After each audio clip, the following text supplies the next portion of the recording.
Christian body wants insurgents who married kidnapped Chibok girls to be prosecuted. The group said it is insensitive to describe Boko Haram members who forcefully married the schoolgirls as their husbands.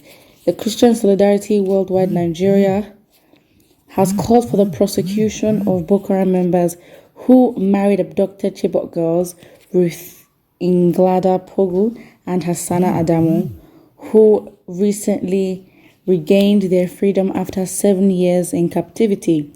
Pogu and Adamu are among the 276 schoolgirls kidnapped in April 2014 when Boko Haram insurgents attacked Government Girls Secondary School, GSS, in Chibok.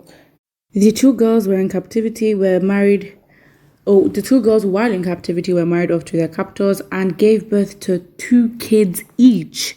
The victims recently returned home with their captors who claimed to be their husbands. However, in a statement signed by Ruben Buhari, its research and press officer, the Christian Solidarity Worldwide Nigeria, said the violators of the girls who parade themselves as their husband must be brought to justice. The group said it is disheartening and insensitive to describe such insurgents who forcefully married the kidnapped girls as their husbands. Oh, damn. This is sad. And the Christian body also urged the federal government to take full responsibility for the rehabilitation of the freed girls. 1000%, because if there's anybody that needs to be reintegrated and rehabilitated or back into society, it is these girls, because these girls have been traumatized. They have been traumatized and now they are raped because they did not consent to being kidnapped. So anything that happened from then on, from being kidnapped till now, they did not consent to. So now they were raped. They now gave birth to 2 kids each. They gave birth to 2 human beings from their kidnapper. Do you know what that is? Like, they need the most reintegration into society, because how would they be normal? They need therapy, because, I mean, obviously, like, if you have the experience of giving birth, maybe certain emotions are there. But in this case, the child that you're seeing, 2, not 1, but 2 of those children are reminding you that you were kidnapped and that you were raped and you had to give birth to them. Because technically, I don't know how how these girls are going to deal with those kids, but that is their prerogative. The main thing now is that these men need to be put in jail. They don't even need to be tried. Just put them in jail. Like, that's it. That is it. Because I'm now lost. Because now they're now unwanted kids. Let's be honest, these kids are unwanted. Now alive because these girls were kidnapped and the government were not quick enough to rescue these girls. How many years has it been? How many? Let me calculate the years it has been, because this is enough to get the whole North irate, because you now have young girls who have spent 7 years. When were the Chibok girls kidnapped? We actually need to know about this. 2014. So it's been 7 years. These girls must have probably gone through university, gotten a master's, or done whatever they could in those 7 years. They're 7 years wasted with 2 unwanted children. And now they're going to have to be mothers to kids. Because you're not going to say that these men that are terrorists would be good enough to be fathers, because I'm so sorry. Excuse me, what's your mentality like? Are you going to teach your child how to be a terrorist too? That these men need to be arrested. They don't even need to be tried. Just put them in jail. Put them in jail. That's it. If there's anyone that deserves rehabilitation, it's those children and the mothers, the girls. Because this is absolutely just crazy. Crazy. Because again, really and truly, and we've been seeing things like this.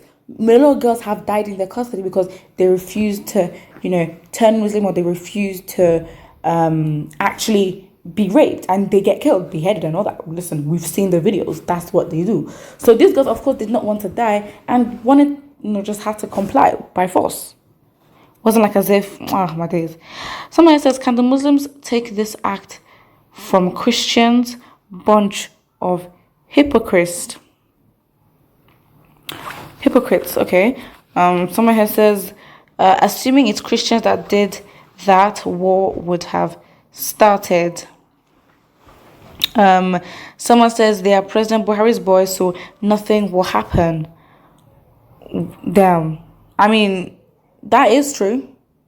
If I'm going back to the previous comments, assuming it's Christians that did that, what would have started? Absolutely. Like, damn. Of course we know that.